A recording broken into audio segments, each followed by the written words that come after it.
বন্ধুরা, সকলে কেমন আছেন? নিশ্চয়ই ভালো আছেন। আমরাও ভালো আছি সকলে।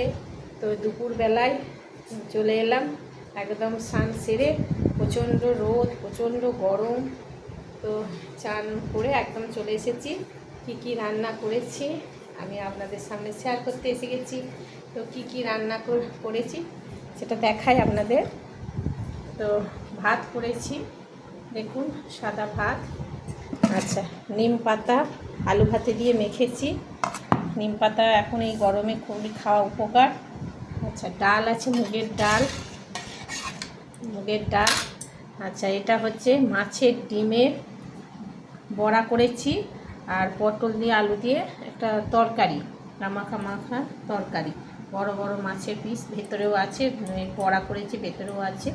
তো এই হচ্ছে তরকারি। মাছের ঝাল, দেখুন, মাছের ঝাল করেছি, শুকনো খুব করিনি, পাতলা খুব করিনি, মাছের ঝাল। আর এই হচ্ছে টমেটোর চাটনি। তো এই আজকের রান্না। তো এই দুপুরবেলায় নিশ্চয়ই আপনাদেরও সকলের খাওয়া হয়ে গেছে, আমরাও এবার খাওয়া দাওয়া করবো। তো এইটুকুই। ভালো লাগলে লাইক এবং সাবস্ক্রাইব করে দেবেন। টাটা।